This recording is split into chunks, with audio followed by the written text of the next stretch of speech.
Hey, assalamu alaikum wa rahmatullahi wa barakatuh, everyone. Welcome to Mastering Primary English, a workshop for homeschool success. My name is Hind, and I'm very happy for you to be here. So I'm going to start. I'm going to introduce myself somewhere here. Okay. Okay, so I want to, sorry, I'm multitasking, trying to let people in at the same time as I actually start. But inshallah, Stella Rakaya will take over, and then I can do my admin jobs with ease, inshallah, without distraction. However, my name is Hind, and I am a co-founder and head of Stewards online school. And just to let you know, we are a relatively new organization. We're focused on education, holistic education, and we're really interested in providing a platform for people to learn a variety of different skills from different perspectives, and speaking to the whole person and their totality. So for sorry, I'm just trying to also mute everyone so I can hear well. Okay, so we're very much interested in holistic education. So there are programs for children and adults. We have 5 departments, which are adult learning, our Stewards Online School, family services, career and business coaching, and community courses, which we offer on the ground live courses. And we are currently doing that in the northwest of England. And we hope to roll that out across the globe, actually, inshallah, over time. So that's who we are. And of course, you are here today, not to hear from me, but to hear from our Ustadha Rukaya. I'm actually equally excited as you to have her here today. It's an honor for us at Stewards and for me personally to introduce her. So as you know, Ustadha Rukaya is award-winning author, children's author, educator, publisher, trainer, consultant, and climate coach who has worked in the education sector for over 25 years.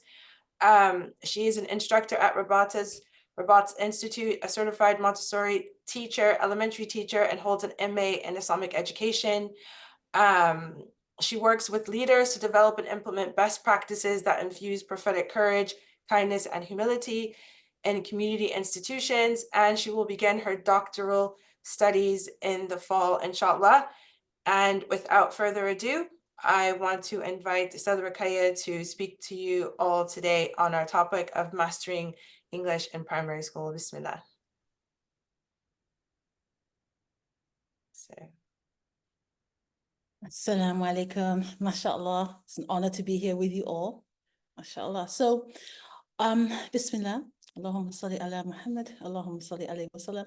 So, we're going to be talking about the importance of giving a strong foundation to our children. I know we all understand that that's integral to them having success in many different things, but we're going to be just addressing some of these addressing some of the main benefits of this and how we can do it. So some tips of how we can do it. And one of the things I want to talk about, and I have some books here that I'm going to be showing you, is the importance of the environment. So like Hind had mentioned, my background in education is primarily Montessori education. So whenever I teach, I bring that into what I teach and how I approach education. And one of the things that in the Montessori approach to education is the importance of environment. And the environment is, okay, the chairs and desks being the right size and things like that, but also the kind of books you have in the environment so that children have access. So once you do talk about a particular topic, they can actually go do some research if they are interested in it. And a lot of times when children do hear something, it does spark an interest for them. It's like, oh, okay, so what next? And how does this work? And how does this fit in? So having, books that are accessible. When I say accessible, I mean not only are they at their reach, but also the language in the books is accessible for children. So before I kind of go through it, I just wanted to share maybe a few of the things I have in front of me. And some of you might already be familiar with this, the Clear Quran. If you've heard of it before, just give it a thumbs up, inshallah.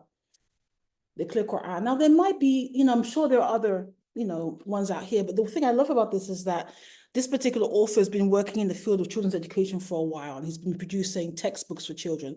So he's become familiar with, you know, how children learn, what kind of language works for them.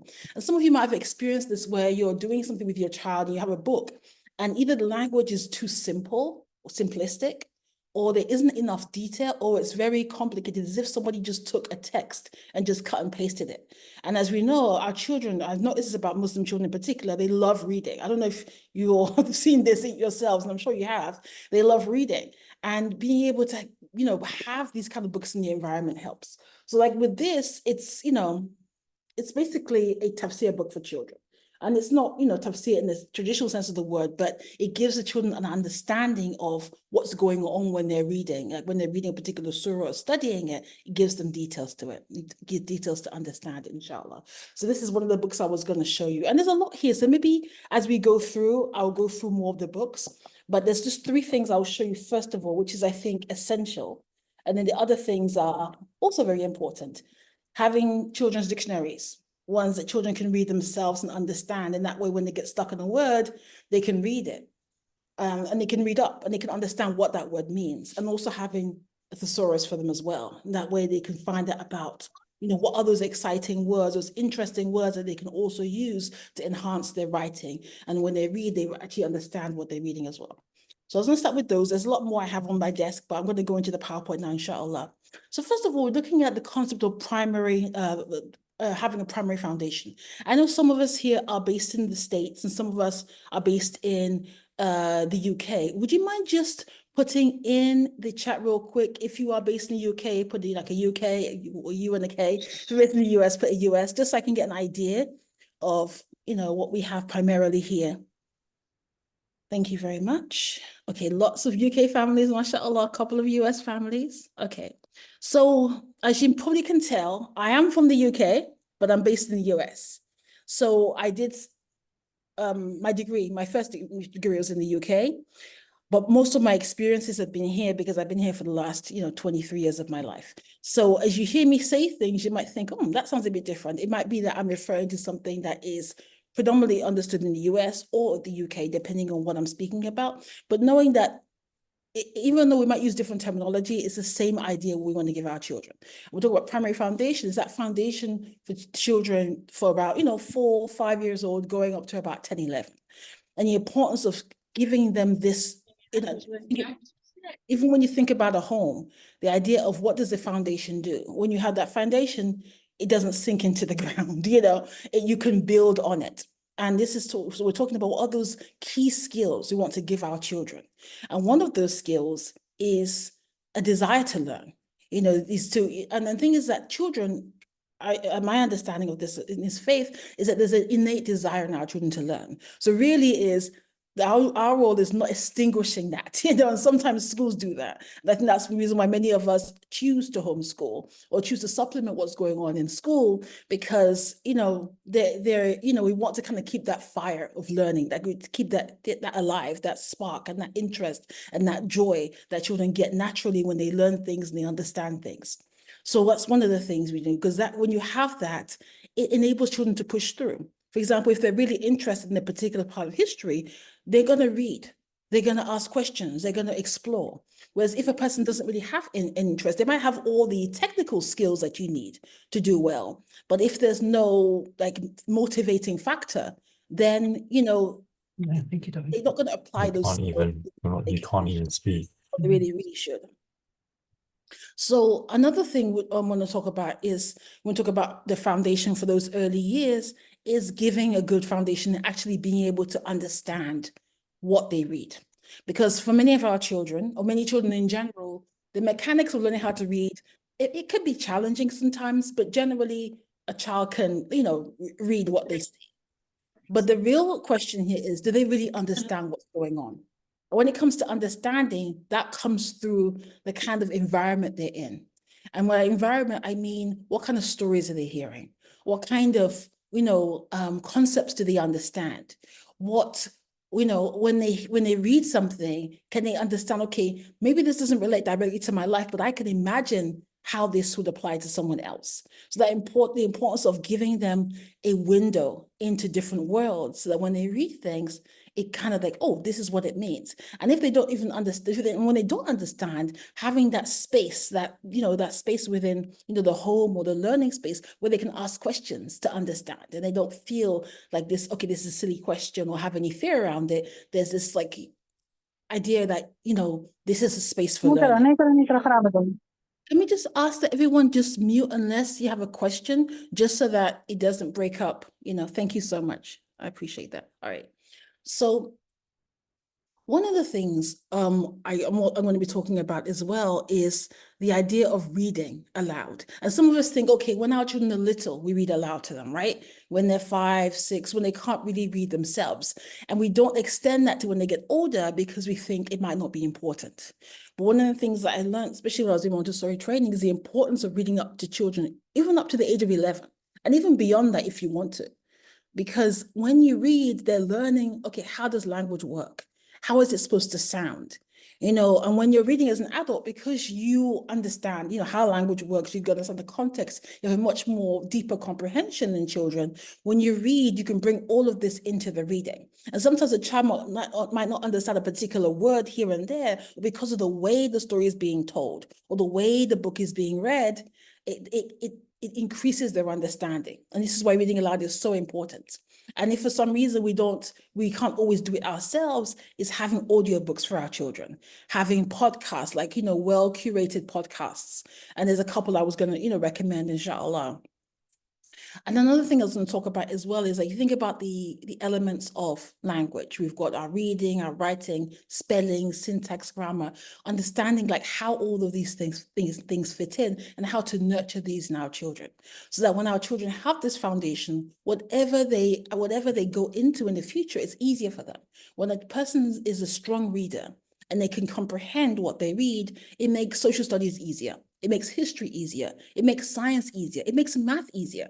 Because when they have a word question or a word problem, or even when they have to read a text to answer a question, because they have a deep understanding of the language, they can do it. And I've seen situations where children don't have that strong foundation or don't fully understand what's going on. They know how to do it. If it's a science question, they know they understand the content, they have the content knowledge. If it's math, they understand what to actually do. But because they can't fully read and comprehend the directions, it causes them to not get the kind of grade that really reflects their ability. And this is why, making sure we have this really strong foundation is so, so important, mashallah. We're going to talk about, what are some of the keys to developing, strong writing skills, strong reading skills, and then the connection between, this early academic achievement and exam success and just general success as they get older. So you can go to the next slide, inshallah. Okay, great. So when we talk about this foundation, the primary foundation, there's 3 main things that we're doing here, okay? We're setting the stage, for later learning, and it involves these 3 main skills, which is literacy, numeracy, and critical thinking. Literacy, we all know what that means, being able to read, write, and understand, and communicate, right? Numeracy is just understanding, how numbers work, how, and this relates to how we personally use it, but also abstract math as well. And one of the things I'll say about abstract math is like, sometimes when children learn things, they might say, well, when am I ever going to use this in life, right? They're like learning about, I don't know, whatever the concept it is in algebra or whatever subject it is, they might think to themselves, why am I learning this? And the reality is, you might not ever have to do a particular equation in your workspace or apply a particular math principle. But the idea of doing this abstract math is just training yourself to think. And this is one of the reasons why, if you think about, traditionally Islamic education in different parts of the world, there was an emphasis on numeracy skills, on math, and these are for scholars. Even though they weren't becoming, or many of them actually did become mathematicians, but the goal wasn't for a person to become a mathematician, it's to train the mind, is to be able to think abstractly. And that helps different aspects of one's life, not just, doing math problems, but just being able to think generally. And then critical thinking, we live in a society where critical thinking is so important. Also, I'm going to apologize. I tend to speak fast. If I'm going fast, please let me know. I know most of you from the UK, and I think Brits, we speak fast anyway. Am I wrong or am I right? I don't know. But so maybe everyone's following fine. But if it's going a bit fast, do say, please, slow down, and I definitely will. But if everything's okay, then, I'll just carry on, inshallah. So critical thinking, we live in a society where there's so much. Okay, thank you very much. I appreciate that. Where so much is being thrown at our children, right? And our children need to be able to, discern, what is truth, what is beneficial, because sometimes things are true, but they're not beneficial, right? What is going to help them in this world or the akhirah? They need to be able to do that. And so we want to be able to give those skills. And one of the things I'm a proponent of is when we're teaching literacy skills, we can actually do the critical thinking at the same time. And we can do this through the kind of text that we give our children. And even if we give them like regular mainstream text, having conversations with them to discuss, okay, what is the protagonist doing here? Why do you think they're doing that? Why are they making those choices? Because sometimes we might want to, shield certain books from our children. And I think that's very important, especially when they're very little. But as they get older, our children are going to be exposed to things regardless, just because we live in the world, right?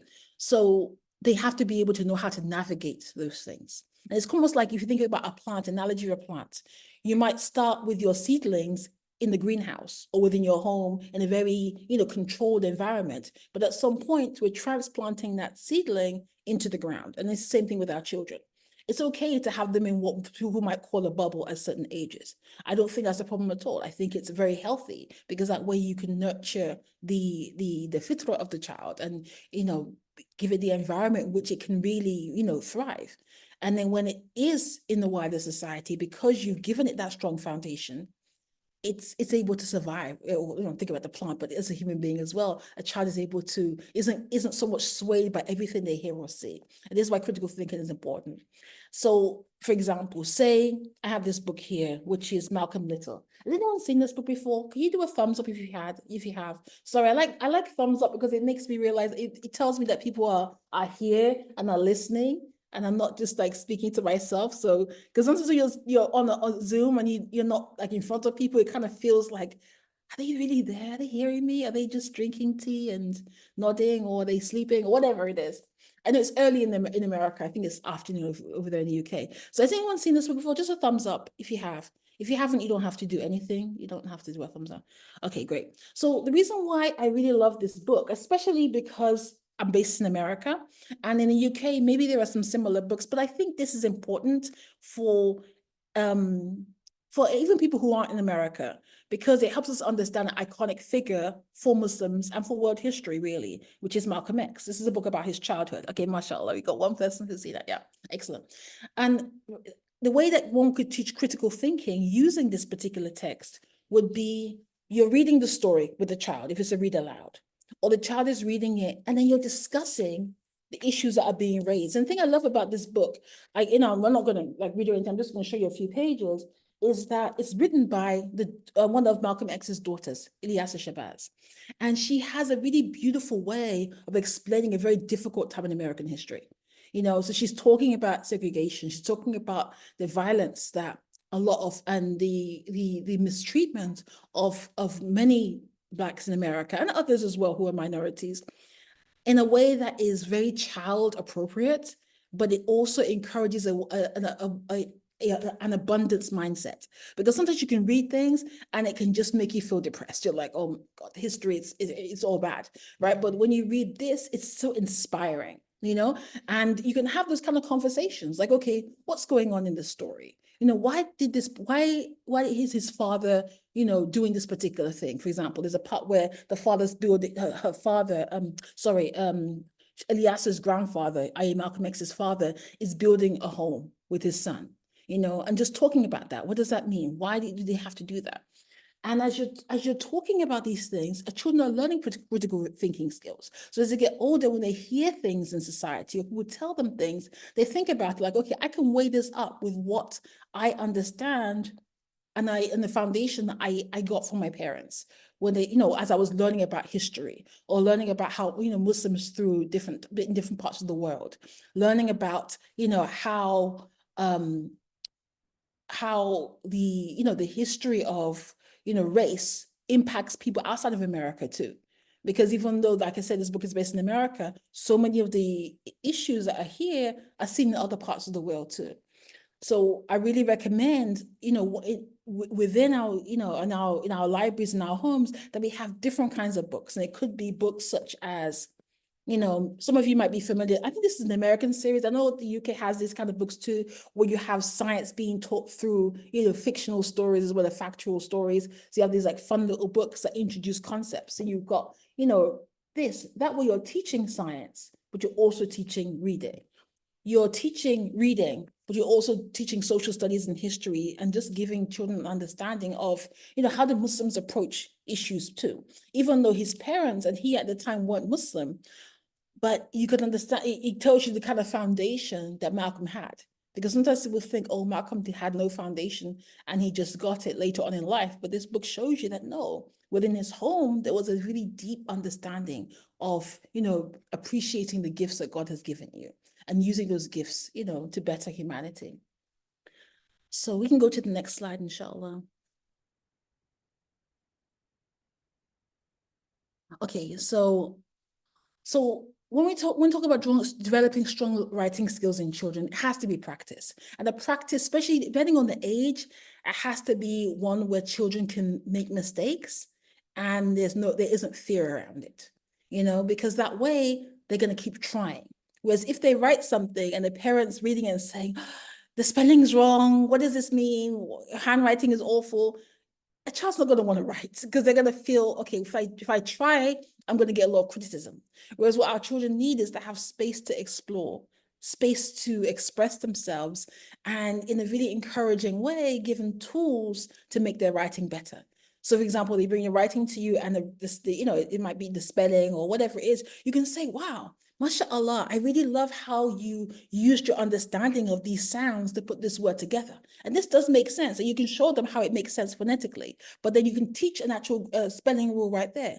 However, because of the way English developed, the rules are not always, you know, intuitive, you know. It isn't like Arabic where, you know, for the most part, words are written exactly how they are pronounced. You know, it's a very phonetic language. And that's why, mashallah, it's such a gift and it's something that we can, you know, easily learn and benefit from because of that. Whereas English, anyone who's learned that as an older person or has taught English as a second language, it's extremely difficult. It seems very illogical when you look at the language. It's difficult. But you can take that as an opportunity to say, oh, I love how you put this together, but let me show you something. I'm going to explain this particular rule to you. And then you teach them that rule. And that way they know in the future, okay, when I know this particular word, this is how it's written in English, even though intuitively I think of spelling it this way and the other. And that way you've given them tools as opposed to, okay, go fix your spelling, this is all wrong, you know. And I'm sure none of you are doing that, but sometimes, you know, when we are teaching, we're not always looking at, okay, how do we creatively make this learning space a space of exploration and a space of fun for our children. And fun doesn't always mean, you know, you're telling jokes and, you know, dancing around, but it's a place where they can like, oh yeah, I can try this. I can write this story. And, you know, maybe the spelling isn't right. Maybe my handwriting isn't amazing, but I can go ahead and do it again. Or I can write my notes and I can do it as an audiobook. You know, I can like tell the story as a voice note. You know, there's different creative ways that we can get our children to practice writing. You know, and that writing can be like physically writing, it could be typing, it could be sharing in audio form, like I said, because all of this just gives them more and more practice of how to express themselves, how to take ideas and you know, process those ideas and share them with others. And that's the whole point of writing, is for children to learn how to take whatever, you know, comes to their heart or to their mind, to their understanding, and to be able to share with others. And we need that in this world, as many of you are aware of the kind of society we live in, where people have with the strongest ideas are always pushing it, it's out there. So we need for our children to feel comfortable, you know, with writing, with sharing, and with, you know, with this whole process, inshallah. You can go to the next slide, the next one, creativity. So creativity, you know, helps with writing skills, because if a child can think creatively, they can write about those things. Whereas a person might have the technical skills for writing, but if there isn't creativity, it's hard for them to put stories together. And the way that we can nurture that is by telling different stories. I remember some of you might be familiar with the author. Actually, I'm going to show you this book. I've had this book for many years, so it looks a bit browbeaten, by Haja Nura Durki, rahimahullah, mashallah, an amazing educator, American educator, Muslim American educator and writer. I remember asking her this question many years ago, probably about maybe 16, 17 years ago, about, okay, what are ways we teach our children, especially when it comes to seerah, right? And she was saying that when they're little, is telling them stories that are full of miracles, And then when they get a bit older, the story can focus more on the biography. And then a bit older than that, we're like, teaching them how to synthesize these things and also do their own writing. I don't remember the exact thing, but this is kind of, my summary of my conversation I had with her. And the way this works is like, if you think about, we have stories from the seerah that talk about things that are out of the ordinary. For example, the palm tree that cries when it misses the Prophet sallallahu alaihi wasallam. Telling children stories like that, or like the stories of when the Prophet sallallahu alaihi wasallam would hold up the stones and you would hear them making tasbih. Because at your young age, you want to like spark this, like awe, right? SubhanAllah. Allah Ta'ala can create that. Allah Ta'ala can do that. Allah Ta'ala is all powerful, and we tell our children that, but also the stories that fill up their world also helps to reinforce that. So it isn't just we're saying, mashallah, it isn't just that we're saying Allah is XYZ, right? But everything around them is affirming that. And it's so important because we live in a world that tries to strip, God away from everything, So if within our homes, we're infusing this awe, this wonder, this, the fact that Allah Ta'ala is the creator and all of this beautiful, diversity in creation around us, whether it's in humanity, whether it's in languages, whether it's in, the environment around us, helps our children appreciate that. And it also taps into their own creativity. And when they have that, when they, that's something that's very much alive within them, it's something that it becomes expressed within their writing. So it's important to kind of nurture that within our children and the environment that they live in, inshallah. We can have the next one. Okay, stories. Stories are so, so important. Telling our children stories orally. And I know many of us come from traditions where storytelling is really important. And I've heard stories from people who say, oh, what? My grandmother would tell me these particular stories. And then later on, they grew up and they realized that these were teachings of Imam Ghazali. They didn't even realize, they just thought they were just stories. Or my grandfather would tell me these stories. And later on, they realized, oh, these are teachings of great scholars that are imparting really important principles. But because it was just told in the story form, it just became part of how they saw the world as children and impacted them more later on as adults. And when I say stories, all kinds of stories, it's really important. You're having stories that, teach history. And I will say this, especially for our children. Our children have been gifted with, whichever group or whichever part of the world that they come from, whether it's their parents or grandparents or great-grandparents, their ancestry, they have that particular story, right? Then they have the story of this deen, of the Prophet, the blessed Prophet sallallahu alaihi wasallam, of his family. Then they have the story of all these different great righteous scholars and pious, men and women through history. And they have the stories of all these other cultures that they might not be born into, but these are Muslim cultures. So there's so many stories that we can benefit from. So having stories in your home that reflect the different cultures reminds our children that, subhanAllah, Allah Ta'ala has blessed us in so many different ways. And I encourage this, that we bring in these kind of stories into our homes, and even stories that don't necessarily reflect our faith, because there's so many important teachings in other traditions that have been preserved.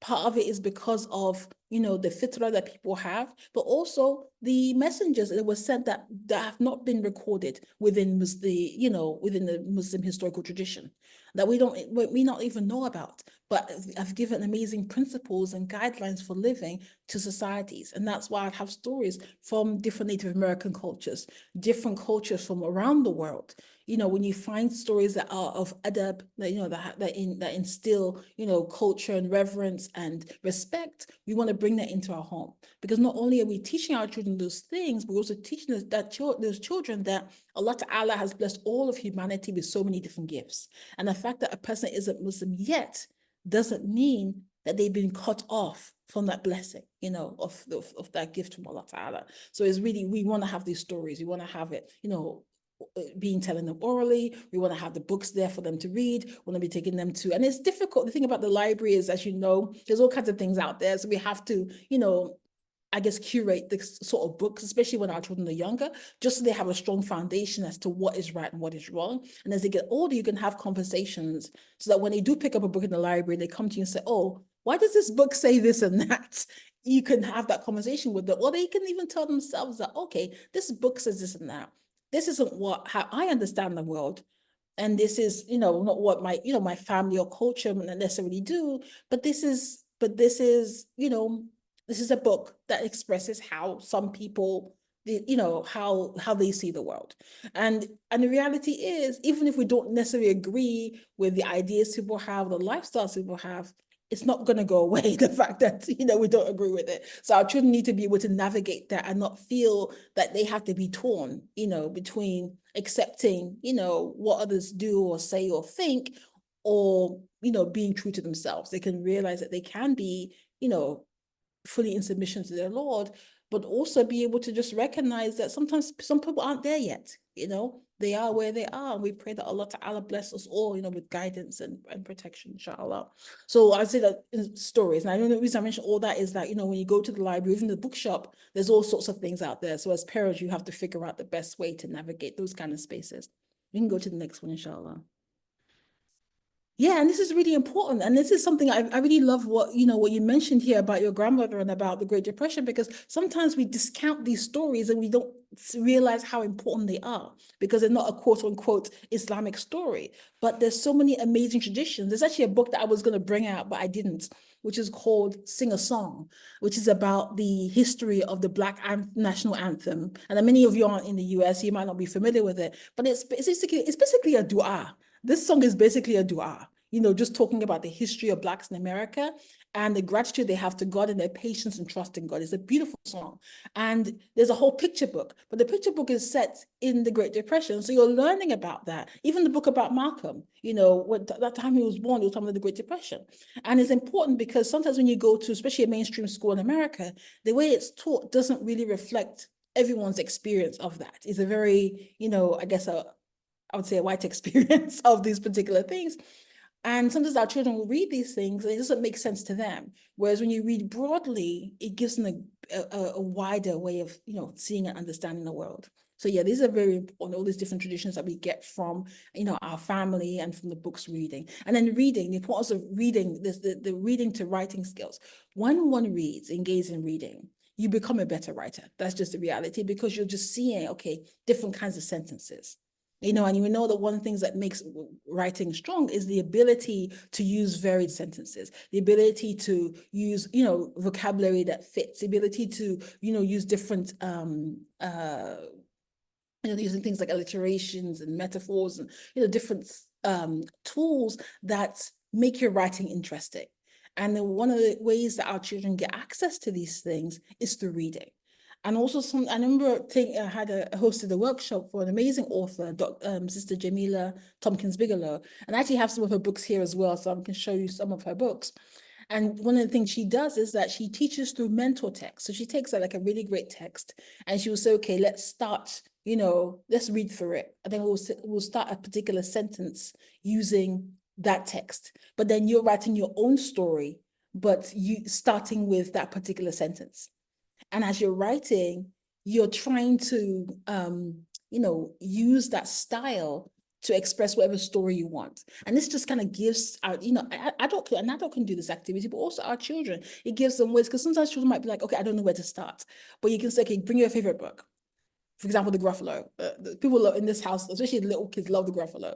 We might start that, but then it's like, okay, how would you write the story? And you've read it many times, you're familiar with it, you've read a lot of different stories, and then just hearing how they can piece these things together, just, it's feeding the creativity, it's giving them ways to practice. And the more they practice, the better they get at writing. And the more great literature that they're reading, the more exposure they're getting to what, beautiful writing looks like, inshallah. You can go to the next one. Okay, great literature, we mentioned that as well, and that comes into the idea of reading, the comprehension. I think I mentioned this in the beginning, the importance of having conversations with our children, exposing them to experiences, so that when they do want to write about a particular thing, because they understand, what that means to them or what that means to their family, it helps them with writing. And also reasons to write. I remember I attended a workshop. One of the things that the facilitator was saying is that one thing that helps, especially when children get a bit older as well, is giving them reasons to write. For example, you might say, okay, write about, interview family members to learn a bit about your story. And as they're interviewing their family members, they might think, oh, wow, this is really interesting. I want to write my story, And so now there's a reason to write. It's like, because I want to share, what I've understood. Or you might be, doing a cooking with your kids. And something I used to do with my children, especially when they were younger, I would say to them, okay, pick a recipe, write it out. And it's basically copy work, but copy work is a skill in itself, because not only are you, learning about handwriting, but you're learning, okay, as I'm writing this down, I'm seeing that a half is written this particular way. This the TSB is a abbreviation for teaspoon. Just like there's little things that they're learning when they're writing it down. I'm not. It's like, okay, there's a period in this particular place. Why is it like that? This one is capitalized. Why is it that? Why is it like that? So when you give them reasons to apply the skill, inshallah, it helps them with writing. So we can go to the next one, inshallah.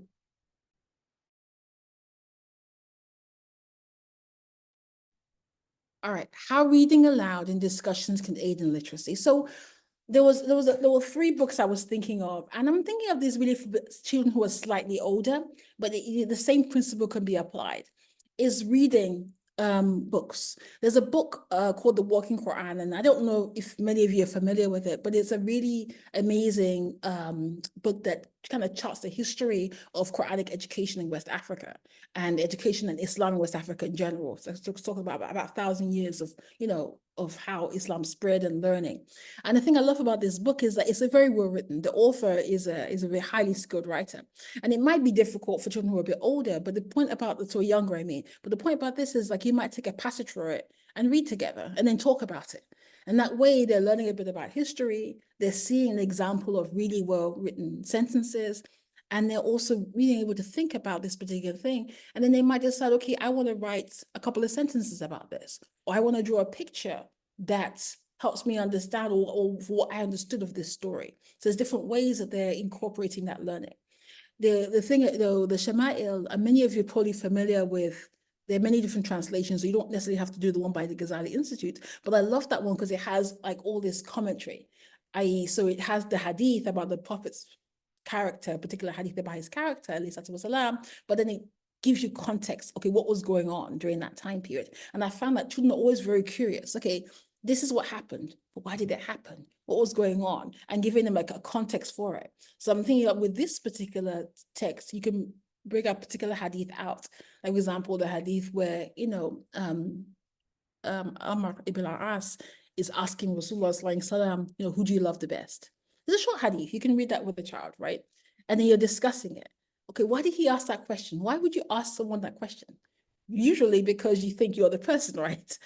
So, and then you might talk about his story. Like, okay, who was he? What's his story in Islam? And many of our children know that he was the person, one of the, the people who was sent by the Meccans to try to extradite the Muslims from East Africa to bring them back to Mecca in order to continue to mistreat them. And this is the way you're kind of connecting, the seerah with the character of the Prophet Islam, with them thinking, okay, how does what are the motives here? What's happening? And also character development. How did this person change from somebody who really disliked the Muslims, who wanted them to be, continue to be persecuted, to somebody who really believes that they're most beloved to the Prophet Islam? And that's because of the kind of environment that he created in Medina. where people felt loved by him. And this is a reminder of the love that is within this deen, and the love that Prophet ﷺ has for us and for his community. So just like, just taking these little excerpts. And the thing about it though, is that we have to read up to on it, because if not, it's just a case of just reading something and there's no, I'm sorry. Okay, thank you. And there's no context. But when we read these things, but we have that context to share, it gets them thinking creatively about it and gets them connecting the dots between different stories they've heard from you as a parent or they've seen in different books. And the thing is that we want to make those connections, and that way children learn that, oh, this is connected to this. And if I want to understand this particular thing, I can pull up my dictionary, or I can go to this particular book, or I can listen to this podcast. And you create this whole ecosystem of ways in which they can enhance their learning. So it then becomes something that they take more ownership for, because they're also interested in learning more and seeing how things connect. Because that's part of, I think, human beings, is like we're always trying to make a connection. We're trying to understand, how we fit in and what's going on around us. And the last one I'll give an example is the Shifa. And this is going back to the example that Hajja Nura Durki gave me of teaching children about miracles. There's a whole section of this book on Shifa. This is a shortened title, and the entire title is the healing that comes through the knowing the rights of the Prophet ﷺ. So when you get to know who he is, it's a healing for the heart, right? It's something that heals the heart. And this particular book is really beautiful, and it's very well written and well edited.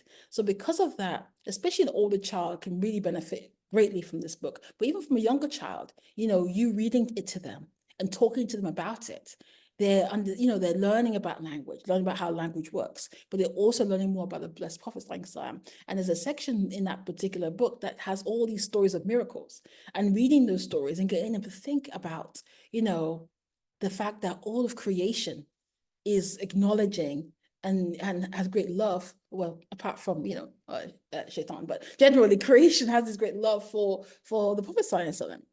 And then naturally, the idea for them then is, of course, I should love him too, So, these sort of books like really help with just, creating that kind of environment where it's just natural to love learning, to love, the Prophet ﷺ, and to just see the connection between the two. We can go to the next slide, inshallah. Okay, so developing strong reading skills. And the reality is, a lot of these skills, they can be applied to reading, writing, to language arts. This our spelling skills, syntax, and grammar. So a lot of them are kind of interchangeable.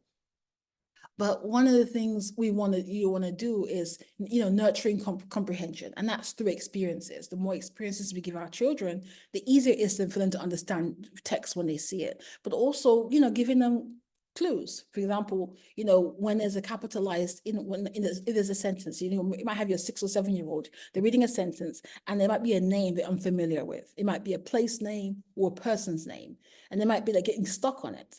And then understanding that when a word starts with a capital letter and it's kind of in the middle of a sentence, it's most likely it's a proper noun. And that proper noun could be the name of a person or a place. Primarily, it's going to be that. And that way, when they see that, they don't have to spend a lot of time kind of figuring out, okay, I don't know what this means, I'm going to stop reading. They can just substitute it for something else, because they understand what's going on. So, for example, the name might be Michelle, for example, and they might not be familiar with it because Michelle doesn't sound the way that it's written, does it? But when they see the M, they can say, oh, you know what, I'll just put, some other simple name here, or not necessarily simple, but name that's more familiar with them, so that they can actually read and comprehend what's going on. So, so you're giving tools, you're also giving experiences, and also having conversations. And this is why it's really, really important that we're making time to have these conversations. It doesn't have to be all day, but that, 30 minutes here, reading and talking about it.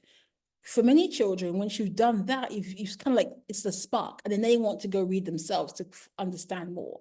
And then later on, you might ask them, so what do you discover? And as you know, children love to talk about, they love to talk generally, and they're going to start to tell you things. And as they're telling you things, you can see, okay, these are the connections that are being made. Therefore, when I'm doing my next lesson or I'm trying to, integrate more things into it, I can see what they're already interested in, because you're going to see by their body language, oh, this child is really interested in this.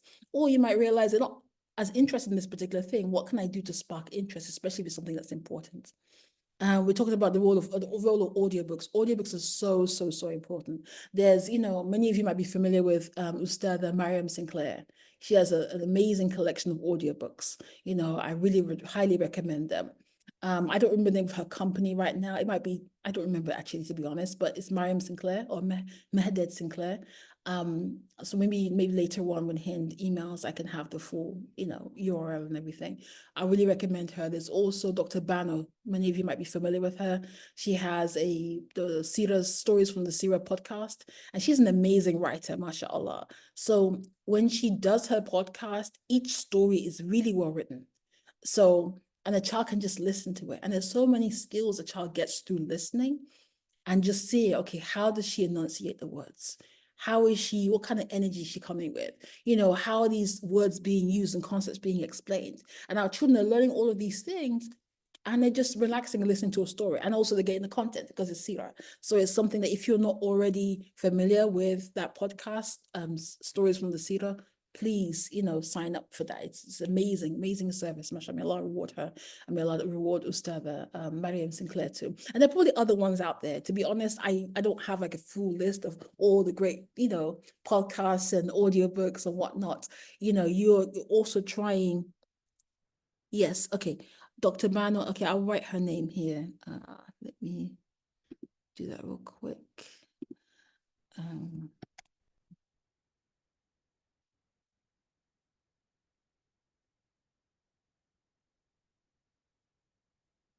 I hope I spelled this correctly. If not, I will look for it. I'm sorry, I should have had her logo and her name here. But I believe that's how it's it might be more yeah. I'm sorry about that. I'll look for it, but it is Stories from the Series. Inshallah, you can find it. Maybe somebody can write it correctly if you know it, but inshallah. Okay, reading aloud, like I mentioned, really important, and I remember when my son, it was a time when he was struggling with reading, and part of it is when we were in kindergarten, he was in kindergarten, he's in 3rd grade now. We're in kindergarten and 1st grade, we were living abroad, and the main languages around were Wolof and French, So there was some English, but it wasn't sufficient for him, at least. And he was struggling. So when he went into 2nd grade, he could barely read. And the teachers were really worried. They were really worried. But I know that teaching children how to read isn't very difficult. It isn't. And I worked with him at home. His teachers worked with him at school. And before the end of the year, he was, beyond grade level. And one of the reasons why is that he already had strong comprehension skills. So once he understood the mechanics of how to put, words together, it became easy. So with read aloud here is that sometimes I want to encourage him to read, and I'll say, you know what, I'll read a page, you read a page. Thank you so much, Sister Henna. SubhanAllah, may Allah forgive me. This is my dear friend. I should know how to spell her name. And usually I can, so I don't know what happened there, but thank you, Sister Henna, for fixing that. And it encouraged him because, he knew that, because the reality is children love listening to their children, to their parents read. Children love it. And it doesn't matter. You might think to yourself, well, I'm not a great orator. I don't, whatever it is. The fact that your children, because your children love you, they love listening to you read. So, just taking a few minutes to do that with them, to encourage them so they read a bit to you and you're like, oh, I enjoyed this. And you just point out what it is that you liked about it. And I'll say a little bit about me. I wasn't always a writer. I mean, I loved writing, but I wasn't always very comfortable or confident in my writing skills. And I was at a workshop and we had to write for a few minutes and then the facilitator gave feedback. And this facilitator, she gave me such amazing feedback and it was real. It wasn't just, oh, this is so amazing, mashallah. Because if she said that, I'd be like, you know what, you're just saying that to be nice.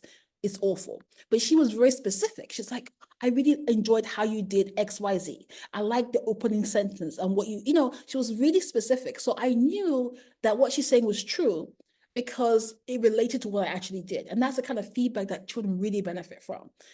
And you can give a whole feedback based on those things alone.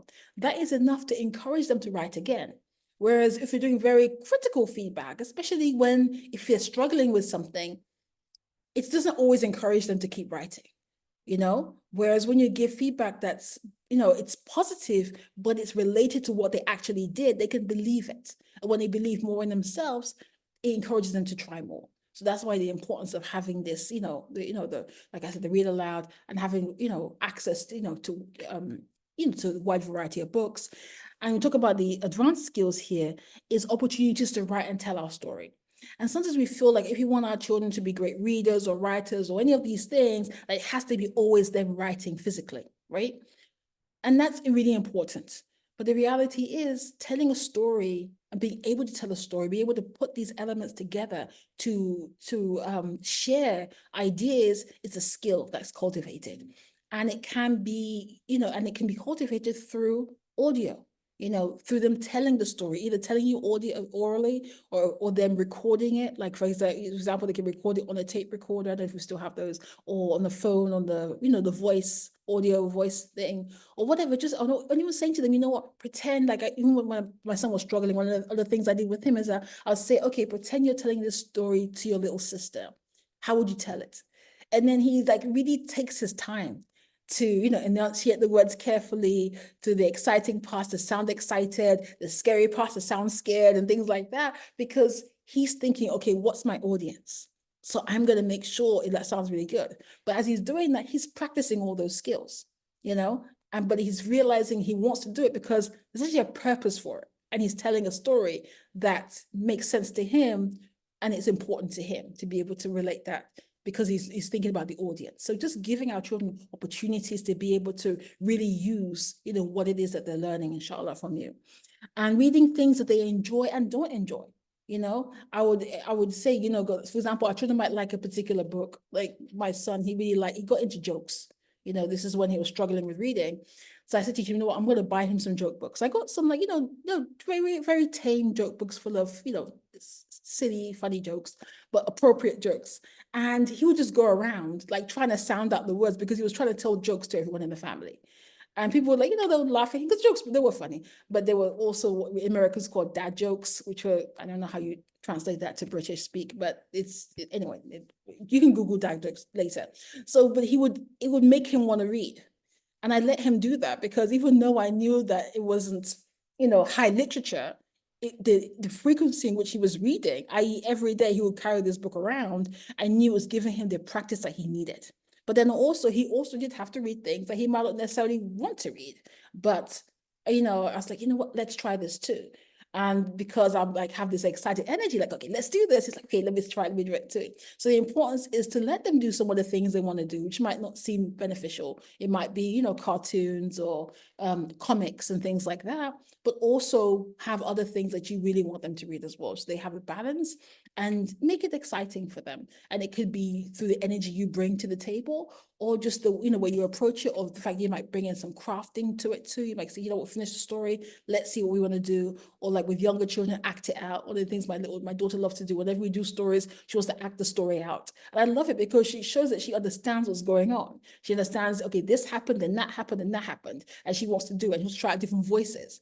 And even though she's not reading yet, she's getting all of those skills. So when she starts reading, it's just going to be, mashallah, a quick, it's going to be a smoother journey for her because she has those skills that enable a person to, have really good reading skills.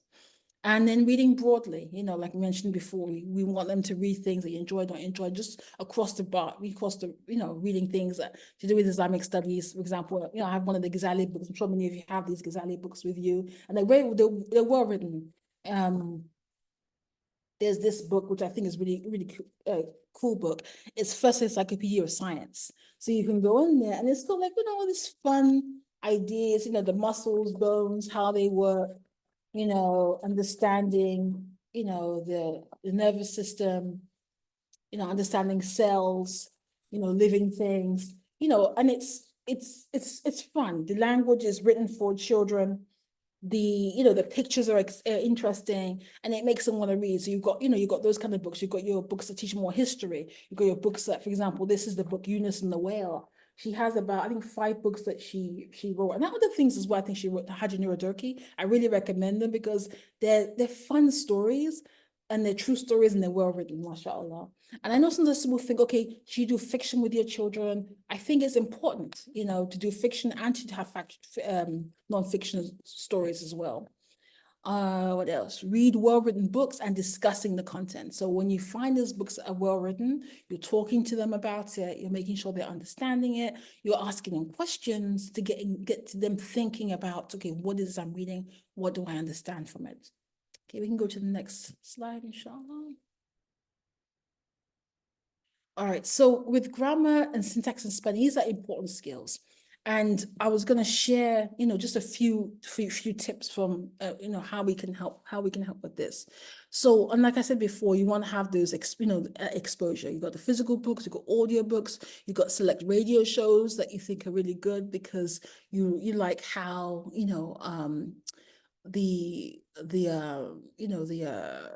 how the show presents information. They're learning about how language works by listening to these things. You've got, like I mentioned here, the stories from the Sira and Mariam Sinclair's work. And I was going to talk a bit about Montessori grammar. So anyone here familiar with Montessori for children 5 to 11? Anyone familiar with that? If you are, you can just put a Y. If you're not, you just put an N, type an N, Y or N. Okay, nice, a little bit. Okay, great. Okay, nice. Now, to understand what I'm talking about, you don't have to have any background, but it's an adaptation of this. So we have this idea of the grammar boxes. So the grammar boxes are used to get children to think about the parts of speech, So, for example, you have a red circle that's used for verbs, or you have a purple triangle that's used for pronouns, or a blue triangle for I think it's nouns. I'm trying to remember. So you've got like this color-coded shapes, and we have these sentences children write, and then they can break up the parts of speech using these pieces, these little pieces that mark out what's going on. For example, you might have a sentence. Say you're doing, like, this is a book. This is one of my books, especially Sheikh Ahmed Bamba. You might have a sentence. For example, it has a sentence here. Let me pick one sentence. Grandma taught, farmed, and ran her school. So this is in this story, Sheikh Ahmed Bamba, when he's a little boy, he goes to his grandmother's school. And the way the school was functioning is that it was on a farm. So the children, part of the time, they would do their studies, memorizing Quran and learning other skills. And then part of the time, they would work on the farm, right? So in that sentence, say you did that, you might say, okay, grandma, okay, the word, if they might write that down on a piece of paper. The word grammar, what part of speech is it? They will take the particular shape that corresponds with it and put it on top of that particular word. And then the word taught, what part of speech is that? They will take the shape and put it on top. The word farmed, you figure out part of speech, you put it on top. And it's nice because the child doesn't have to write, well, this is a noun, this is a verb. They're just using shapes. It's more like, once you're reading, it's using manipulatives to identify the parts of speech. The way I adapted is that, we might not have that particular tool. Although you can go online, you can probably find it. You can find like a paper version where you can print it on cardstock and laminate it and cut it out. You can do that. But if you don't, you can have a color-coded exercise. For example, if you see a word that's a noun, you might circle it with a pencil. If you see a word that's a verb, you might underline it with a red pencil or a red marker. If you see a word that's a pronoun, you might, draw a square with a blue pencil. So they might have this color coding so they know whenever they're doing a sentence, they can use these different, either underlying or circling it or putting a square, whatever it is. When you do these things, it gives them ability to practice without having to go through, okay, I have to write this whole sentence down. The nouns in this sentence are XYZ, or the verbs are XYZ. They're just like, and if you notice, children love color, they love creativity. So when they get to mark up their reading or their writing, they're practicing parts of speech, but it's done in a very simple way because all they have to do is just use a different color to mark out what they're trying to say. And you might just have a code, in their notebook or on the, the wall in the classroom, your home that says, okay, this color means this color means that. So whenever they're doing some work or they've done some copy work and they want to just analyze it for a few minutes, they can just quickly just take their purple pencil out and then they underline this. They know that's the pronoun. They take their black pencil out, they underline it. It's a noun. You take the red pencil, we're circling it, it's a verb. And then practicing this again and again, they see the patterns. And then when you do a lesson on nouns or verbs, because they've had so much practice, it begins to connect. So that's one way of teaching grammar. And I would I would recommend that when you're teaching it, you can give just short lessons. It doesn't have to be like a long lesson with children. And then whenever you do something, just bringing it in just for a few minutes. You just read something and there might be an interesting word that you might like, oh, what part of speech do you think that is? And they might tell you and like, oh yeah, that's because it's an action, isn't it? Or it's because it's replacing a noun. And just that little reinforcement helps. Thank you so much for that, Sister Sharaza. It helps them to reinforce learning, because what helps with, with children learning things is repetition and hearing it again and again and again, So a fun way of that to do that is to just bring it in just lightly. You don't have to make it that whole hour lesson every time you read a book, but just, asking a quick question about it. And that way you can see, do they remember what it is? And if they don't, you can just give a quick reminder. Oh, remember, that's capitalized, that's a proper noun, or, just little things like that. So another thing I was going to talk about here is, when talk about grammar, syntax, and spelling, there's a story from the life of Sheikh Ahmadu Bamba, who was a West African scholar and writer and leader, community leader, societal leader, really. And when he was when he was about 11, 12 years old, he was studying poetry with one of his teachers. And this is an amazing poet, of the time. And what the poet would do is that he would give him like almost like mentor text to look at. So he would share poetry with him, and he would say to him, look at this particular style and you give it a try. See if you can go ahead and, write that sort of poetry in that style. And then when he would do the work, this teacher would look at it and he would discuss it with him.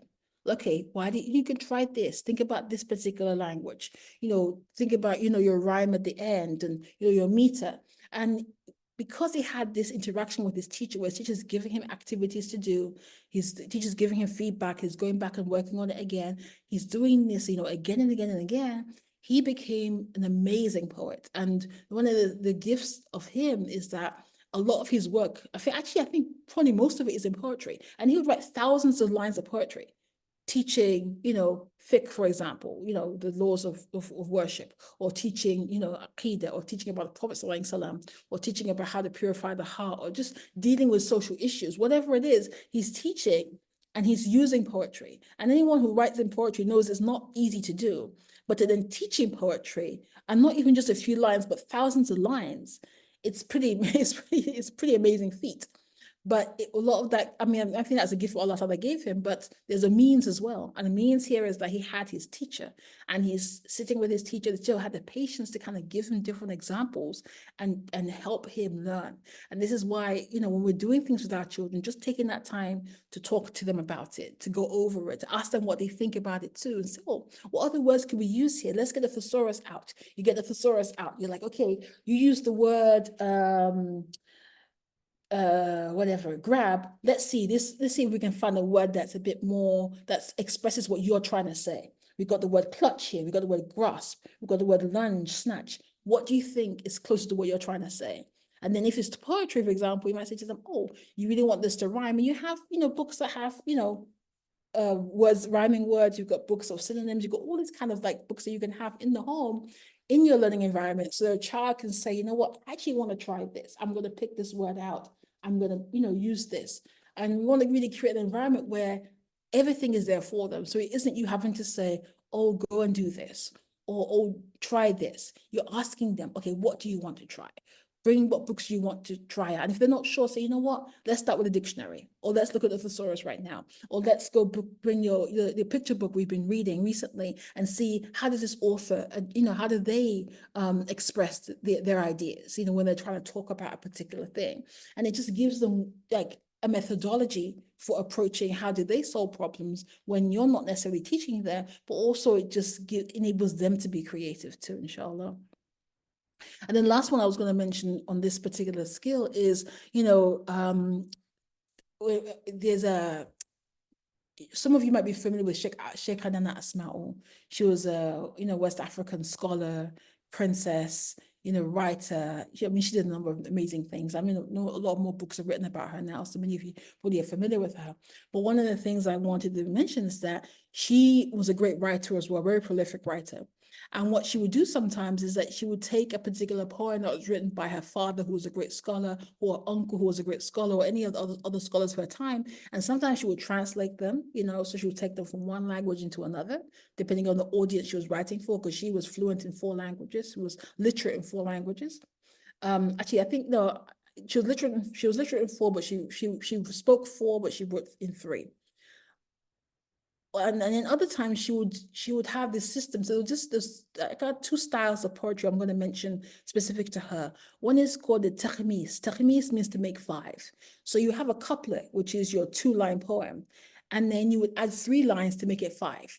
So for example, she might take a poem written by one of her father's poetry, and he wrote someone's seerah. She might, take the first 2 lines, the couplet, and then she would add 3 lines along the same meter, and the same, rhyme, and the same, ending, in order to, create a new poem, but it's also paying homage to the writing of before. And with children, that exercise teaches them as well, okay, we're taking a particular poem, that we had access to, and we're adding to it. And it gets them to realize that they can actually add to the story out there. They can think, okay, what's the writer doing here? What can I do that will also be able to match what's going on, but also add to the story? And so that's one of the things we can do. But also we have the acrostic verse, and many of you probably familiar with it, where you're spelling, things out, or sentences out, or ideas out, using in a vertical manner. For example, you might have, the word, and this is something Sheikh Ahmadu Bamba, he does a lot. He wrote a lot of acrostic pieces where he wrote poetry about the Sahaba, where he would spell out the name Uthman, for example, or Ali, or Abu Bakr, and then he's spelling out their traits. So he would have like the name spelled out, and then each line is describing their greatness and their story. So you're reading it and you're learning about these particular great people, but also you're seeing his skill in being able to do that in a way that the beginning of each line of his poem starts with the beginning of the letter, with the letter of the name of the person. And this is something that our children can do too, where they can take their names. It's like, okay, how would I describe, my journey in writing? Or what I enjoy, what I like, or my family, or what does learning mean to me? So L might be, loving, exploring the world around me. The E might be education as part of our family's, culture. And the A might be, alhamdulillah, Allah Ta'ala has blessed us with, whatever it is, so you're spelling out the word learn or learning, and they're finding creative ways to express what that means to them. And that gets them thinking, okay, what does it mean to me? What words can I use? Oh, this word doesn't really fit. I'm going to look for another word. So the great thing about acrostic pieces is that you don't always have to have the rhyme and the meter and the ending, right? It's really just trying to get the beginning, especially for children or young children. But as they get older and they get more, they might want to flex their skills some more. They're like, you know what, I'm going to do the acrostic verse, but not only that, but I'm also going to have the ending match, or I'm going to have some kind of rhyme within it or something like that, So just teaching our children, there's so many different ways. And I'm sorry for time-wise. Okay, we're almost, maybe I should wrap up. There's so many things one can talk about. Well, no, Assalamu alaikum. I am thoroughly enjoying this, and I'm just conscious that I know some of you, we have promised the hour. So if Ustadh Rukayat is free to continue, that's okay. But I also wanted to give everyone a chance, if you needed to leave or you're not able to attend and keep listening, I wanted to be able to say to people, that's fine, we acknowledge that. And then also, inshallah, there will be a recording. So for people who want to hear that more, but they're not able to stay at this time, and we will record to the end, inshallah. And then if Ustadh Rukayat has time to finish, I would like to hear the end of it. And also, she's available for questions. Is that okay? Yes. So yeah, inshallah. Okay, so I mean that's the basic idea of how we can use these poetic different kinds of styles of poetry to encourage our writing and our and to encourage our children understanding how syntax can work, and the importance of spelling and grammar and the other skills that we're trying to instill in our children. We can go to the next slide. I think we're almost done, inshallah. Okay, so the importance of that connection, I think many of us already understand the connection here, like, between this early academic achievement and exam success. One thing I will say is that, alhamdulillah, Allah Ta'ala is our creator. So if for some reason our child didn't get this particular, foundation, there's no reason why they can't.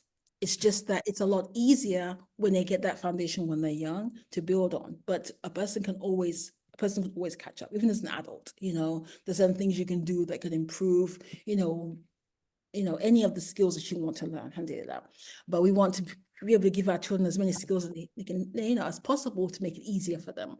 So, it's important, especially when our children are young, 6, 7, 8, to be able to identify and address learning gaps. Because when we see that, we can say, okay, what do we focus on? Because certain things that might come very easy to them and very, there's no challenges with it. But then we also have to be paying attention to what are they struggling with? What do they seem to be avoiding, or what do they seem uncomfortable with? And that way we can look at really creative ways to address those issues so it doesn't become a problem. Because when we leave those things, spelling, for example, where it could be, just, mixing up sometimes how we might write particular words, or how we or grammar rules, or any of these things, noticing those things, and sometimes having to give a particular lesson and saying, I've noticed you're right, I really love your stories, however, let's talk about this particular thing because it comes up sometimes and it can make your writing even better. And that way you give the lesson and give them opportunities to practice. You might say, okay, how can you, put this into a few sentences? And that way they can go back and practice. Or you might say, how would you explain this to someone else? And that way you can see, could they understand what you talked about and can they actually use it? Another thing I would say is the impact of strong primary foundation on students' confidence. Oh yeah. So as you know, when you know something, you enjoy it and you want to do it more. And when you have strong skills, it just makes other things enjoyable. When you have strong reading, comprehension, literacy skills, social studies becomes interesting. Science becomes interesting. Math becomes interesting because it's easy for you. And the reality is children, human beings, but children enjoy what is easy. Right. And if we give them the tools to make work easy, they will enjoy it. But if they don't have the tools, it becomes something that they don't really want to do because it's hard. And if you think about it, even as us, we don't want to do things that are hard, even though we still have to. So we want to be able to give as many tools to our children so that it becomes second nature and they can enjoy it. And it doesn't mean everything has to be fun and enjoyable, but we don't want to make things purposely difficult when it doesn't have to be. So the importance of just recognizing that when we give them these skills, they do feel confident, they do feel capable, and the more confident, capable you feel, the more you actually achieve, because it's something you actually believe about yourself. And as we know, one of the wisdoms that's derived from our teachings is that, Allah Ta'ala is in the opinion of his slave. So when we feel a certain way about things, we believe a certain way about ourselves and our future and our ability, that comes to pass. So if we believe, I can't get anything done, we're not, we shouldn't be surprised when we're not getting things done, because that's what we understand about the world. Whereas when we believe that, subhanAllah, I can do this, bismillah, this is something I can do. If I practice, I work hard, I can do it. You're going to see that, around you. So we want to, really give them these tools so that they themselves are, able to be the best version of themselves and be confident and capable, inshallah. And let's see. Yeah, and having the early foundation, like I know each country has its own statistics, but I know like in America, it says by 3rd grade, whatever a child has kind of indicates the future. And like I said, I don't believe that as a be and the end all, but there is something that happens when children get a bit older, when they don't have these skills. They feel like, okay, I can't do this. Everyone else around me can do it. And when a child begins to feel that way, they're not, confident in themselves, it stops their, it affects their ability to achieve, So we want to give them those tools so they don't feel like they can't do it. One of the things I've noticed in the Montessori approach is that you're trying to give them opportunities of success. You want to give them opportunities to be successful, because the more successful somebody is, the more they want to keep trying it. Whereas if they're given something to read and it's way above their grade level, they want to put it down. Where if it's something that's readable to them, if they can read it, understand it, they're like, okay, I enjoy it. And then you might add in something else that becomes a little bit more complicated, but doing it gradually so that they feel confident, they feel that they can tackle it. And then giving them that will help them with everything else they do, because it gives them habits, and it gives them they kind of get that feedback like, oh, mashallah, when I work hard, this is what I'm able to do. And also this leads to exam success, and there's a success, academically, but also in different things around them. They begin to see that. But also we have to also teach our children that sometimes things don't always, the effort we put in doesn't always end up in being what we want to achieve. And that's part of the resiliency that we have to teach our children. Because yes, it should usually end up as this, i.e. you work really hard, you should get this particular results in your A-levels, for example, but you might not get that in your test, in the exam you do. And we have to teach our children that sometimes things don't always go according to plan. And then that's the case of trying again, having trust in Allah, maybe being creative about what we do next, but not giving up, because we don't want to teach our children that this has to happen and lead to X, Y, Z, that when it doesn't happen, then they feel like, okay, there's no point in working anymore. But recognizing that as Muslims, we put in the effort, we have our intention, we work hard, but we can't control the outcome. Allah Ta'ala is in charge of the outcome. And that's why what we do it with dua, we do it with gratitude, we do it with trust in Allah, recognizing that Allah Ta'ala controls the outcome and being able to be content with it while working towards what it is that we want to see and do, inshallah. Do we have any more, or is that, I think that's the end of it, inshallah. Okay, so I'll let Hind speak now, or I can answer questions. Just let me know what you'd like me to do, inshallah.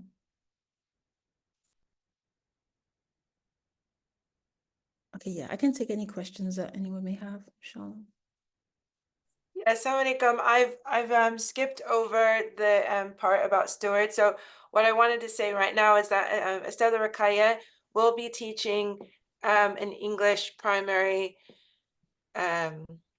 we'll be teaching English primary program on the Stewards platform. So if you're interested in that, I can present it, but I know we've run over time, so I wanted to leave time for questions if anyone has them before I spoke about that, and just leave that to last. If anyone wants to ask us other Rukayat about education or their children or homeschooling or any recommendations or anything she spoke about, I wanted to open that first, inshallah.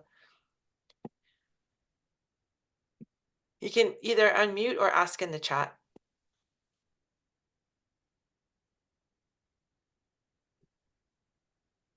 Would like to answer that, Hind? Okay, so the class, I can go back to this, Bismillah. So the class and stewards is specifically to help support home educated parents in teaching their children language arts or English curriculum. And it's to build skills and listening, reading, writing, and speaking.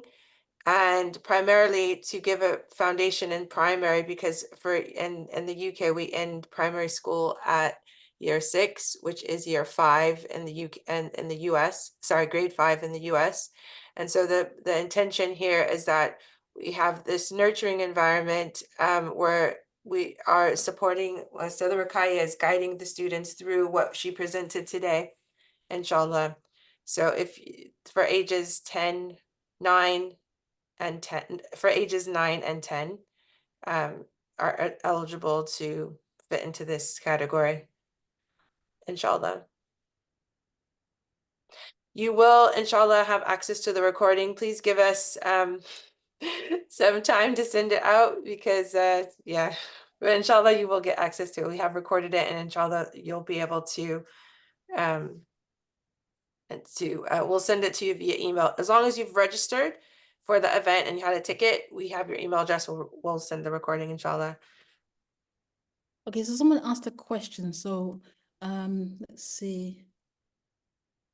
Oh, how much advice for how much work to do with children daily? So are you referring to homeschooling in general, or are you referring to the literacy, like reading, writing component?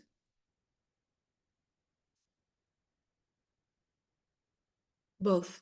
So I think it really depends on the age of a child. I don't, especially when you're homeschooling, I don't think you need to do more than 4 hours, but sometimes children, really enjoy it. Like, for example, with my son, he's very active and he enjoys sports. So for him, doing a lot of sitting down kind of work, it doesn't work very well. But, doing little spurts of, lessons and reading, it works well for him, and then being able to be physically active. So I think you have to kind of figure out, with your children, what is it that they really need? And for some of our children, they need to like really be outside. They need to be, planting. They need to be, running around outside. They need to be or playing, sports or whatever it is, as well as doing those lessons. It might be that they really enjoy, cooking, cleaning, and all of these things, because all of these skills, they're not so much academic skills per se, but they develop academic skills. So I would say, between, 2 to 4, maybe even more hours, because for some children, you might do your instruction for a couple of hours, but they might go sit down and do writing. They might decide, okay, I'm going to practice my math, or I'm going to, do some map work. And I think, trying to bring the arts into your work. Like if you're doing social studies, you might have, maps of different parts of the world, or you're telling stories, for example, of a particular great, man or woman from any particular part of history, bringing out maps. To think about the story of Ibn Battuta, for example, or Mansa Musa, you can have books about these particular people, but also have the maps, so that way they can map out, okay, this is the journey that Mansa Musa took to Hajj. He went through here, he went through here, he went through here. When they got to Cairo, this is, the amount that he gave he gave a huge amount in Sadaqah. This is the impact it had. Where did he go next? And then looking and saying, okay, that's one particular route to Hajj. What are some others? And that way it doesn't always have to be you sitting down and saying, this, and that, or you teaching directly. You're giving little mini lessons, because I know as mothers and fathers, or whoever the homeschooling parent is, there's a lot that we're trying to do. So we want to kind of create a learning environment where they can also work independently. So they're also having time with you, and you're teaching them and you're giving direct instruction, but also they know, okay, after I've done this with you, I can go get out my colored pencils, for example, my markers, and I can bring out my maps, and I can look at my atlas, and I can find this particular place in this map, and I can mark it off. And it's nice to have like some of these outline maps, the outline maps where you have the regions, but it's not like everything isn't colored in. And that way a child can, take it. And you can find these online, especially if you're doing, like Sira with the children. You can find maps that focus in on, those particular regions, or you can have a map that has the continent of Africa, as well as Asia, parts of Asia, and the Europe. And that way you can, focus on that part of the world. Or you might just say, you know what, let's look at, the history of Southeast Asia, and how Islam spread there, or a particular philanthropist, or what he or she built. And so there's different ways that you've got maybe you have your picture books that you're part of your learning, you've got your maps, you've got different activities that you're also doing. And I know a lot of this takes planning, but taking that time to plan honestly makes things easier, because when you plan out what it is that you want to teach and all the things you want to do, you don't have to spend as much time doing direct study. Whereas if you don't, and there's a lot of workbooks, and I understand sometimes we have to kind of do that because we might not feel that we have the skills we need, but I honestly believe as parents, you have all the skills you need to teach your children, especially when they're young. And as an older, you obviously can bring tutors and you can have things to supplement. So I would say it's going to vary according to your child, but the most important thing is creating a learning environment so the child always wants to be engaged in learning, inshallah. And that looks like different in different forms. It could be art, it could be, it could be drumming, it could be, listening to audiobooks. There's all these different things, physical activity, like gardening. Like I said, there's different ways that learning can take place. I hope that answers the question, inshallah. So somebody asked a question about, how do I encourage my 7-year-old to learn to read? To be honest, I would find what she's interested in and try and get some books in that area. And I would read and read and read to her. Don't feel discouraged the fact that you're doing all the reading, because at some point, she's going to want to do it. It might not be right this second. And also, like I said, with my son, I would say, okay, you know what? You read a few lines, let me read some. And that will take because sometimes reading a whole page can be daunting. They might want to do it. Let them read a line to you. Then you praise what you found really exciting about how they read it. or what you learned from what they read to you. And that way they can see that them reading brings benefit. Because children, they like to feel, they want to be useful. They don't want to just feel like, okay, I'm just doing this because of whatever. But, oh, okay, for example, my mom's making something, I'm reading the ingredients, in the recipe book. Or, I'm writing down, some of the shopping list, for example. Just giving them like real things to do that bring utility to the family, that let them practice their reading skills, their writing skills. These are some ways I would encourage her, inshallah. And like I said, getting books that she enjoys. The Jenna Jules is a great series. If you're not familiar with it, Jenna Jules, please get it. I think your daughter will really enjoy it, and read it to her. And I think it's available in audiobook as well. That way she can listen to it. I don't know if the person reading it really pronounces things very well, because sometimes that's a challenge in some of our audiobooks.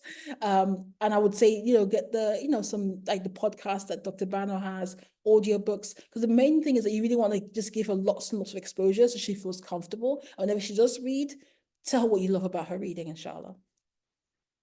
Let's see. There's some more questions. Motivate a 17-year-old girl to read. Yeah, it's difficult because, we live in a society where reading isn't always encouraged. So I will find out, what it is that she enjoys, and maybe even read with her. Like, in my example, she might enjoy a particular kind of book. You might just say, okay, you know what, we're going to read this together. And you have 2 copies. So she's reading, you're reading, you're talking about it, or you might say, you know what, I found this book I'm reading. With that age, it's difficult to know exactly what, depending on what person enjoys. If the person enjoys Islamic learning, I would really encourage them to read, books that are that will bring that to life for them. Like, for example, the Shemail. I mean, reading it, it's like you're going back in time, because you're seeing, okay, this is what the Prophet Sam looked like. This is what people experienced. This is how they felt around him. And I think for a 17-year-old, that might be interesting. But there again, if she's not really interested in that sort of thing, then it might not be. So I would just try to really model it and just be encouraging, because at that age is really the age of friendship. We can't really force things at that point. I would just be really encouraging. I hope that answers your question, inshallah. Let's see, was there anything else that I missed? Recommend creative writing. How would you out here in particular curriculum? So creative, I'm not, to be honest, I'm not as familiar with creative writing with curriculum at the moment, just because I've just been, I've not really been looking into it recently. So I can't say, but I would encourage you, to find out what they enjoy and just expose them to different things, right? Because sometimes people don't know, especially when they're little, what they enjoy yet. But if you for example, you've got Roald Dahl books, I know they're silly, but they're fun, and a lot of children really like them. And I think, reading some of those might be fun, you could try that with them. You could try, like these Noura Durkee books. They're really lovely books, mashallah. The Ghazali books, I don't know for that age, for very young children, how engaging it can be. Maybe some of you have tried it, can share. The Noura Durkee books, I definitely recommend that for younger children. It's just really beautiful how she tells the story. It's very fun, and the pictures are beautiful as well, if you can get hold of them. So I hope that yeah, I think that opens the question. It's overwhelming. Yeah, I don't think you have to worry about doing everything. I think you can just focus in on, what it is, and also what it is that you enjoy. Because if you enjoy something, your child most likely will feel that, and the excitement will get them interested too. And the thing is that when they get very good at one particular thing, they can transfer those skills to other things. So don't worry too much about, okay, I have to do this, I have to do that, I have to do that. Think about your day. And it's something I really encourage, especially for mothers, if you are homeschooling, is think about what works for you and design things around that for your children. And it could be that you don't have time to sit for long periods with them, but whatever you're doing, try and make it interactive. And that way you're asking them questions, they're asking you questions, they're involved in the things that you're doing, whether it's cooking, whether it's cleaning, whether it's gardening. And then sometimes when you say, you know what, I'm going to read this book now because I'm interested in learning more about whatever it is you're reading, be it reading Atomic Habits, for example. And you can just explain real quick, what does that mean to you and why you're reading it? Because then you're modeling for them the importance of learning and how learning isn't something that's just exclusive to little children, or you're listening to, a talk. You know, I remember like when my children were younger, these are my older batch of children, I used to listen to Dr. Ansi Tamara Gray a lot. And at some point, they even knew her by name. Like if they would see it on YouTube, like, oh, mommy's in class, Auntie Tamara's on. It was just so funny because they all like just knew that because that was who they were seeing. So I think, letting your children know that, this is your life, and they realize that life isn't all about them being served. It's about different things. It's a worship. It is service. It is, creativity. It is art. And I think for you, if you enjoy, art, doing that too. And it might be when you do with your children, it's not as stressing, as relaxing or anything, but it also exposes the children to another side of you. So I really encourage all of those things, inshallah. Let's see if there's anything else that was asked. Assalamu alaikum. Asad Rukayat, I think someone's asked if you could put together a book list of the books you've mentioned today. Yes. And so I'm wondering if we could maybe put together a resource list that has links and for the books and the audio, and then maybe we could post it on stewards.one, or we can send it via a file, inshallah. It's not something probably we would get to you guys right now, but it's something that we could work on sending over, inshallah. Another sister said there was a book series you mentioned with an N, and it wasn't Jenna Jules, so I think it must have been after Jenna Jules. I don't recall which one that was. I don't remember, but I did say Nura Durkee. She has, and maybe it's her because she has, a number of stories. She has the one about Yunus and the whale, Maryam alayhi salam, the king, the prince, and the naughty sheep. The story of Dawood and Sulaiman alayhi salam. The story of Ibrahim alayhi salam, and the story of Jalut and Talut. Yeah, Nora Dorky. I just looked. Actually, I saw some of her books at Waterstones in the UK for those who are in the UK. So I think if you search her name, you'll be able to, inshallah, find vendors in the UK that sell her series. Yeah, so Nura Durkee is the name of the author, Haja Nura Durkee. I think somebody spot her name earlier, so you have it. Is that it? We will, yes, but also we will put that on the list for you. And there are other things too. I actually had reached out to Dr. Bano because she, mashallah, she's an amazing educator, subhanAllah. And I wanted to see, especially for older children, because a lot of the things I have are for more younger children. I asked her for some, so once I get that, I can add it to the list, inshallah. Okay. So if that's it, I'm going to, inshallah, wrap up. I know we've taken a lot of time. I really appreciate your time, Ustad Rukayat. I was enraptured by your talk. I'm very grateful. I actually really appreciate for everyone who's come live, and mashallah, a lot of you guys have stayed on. I pray you've benefited. And inshallah, we will send this recording out to you for those who are home and listening to the recording. And inshallah, bi'idhnillah, we will endeavor to collate some resources and inshallah get that to you as well, so that there can be one place that you can reference what Esther has talked about today.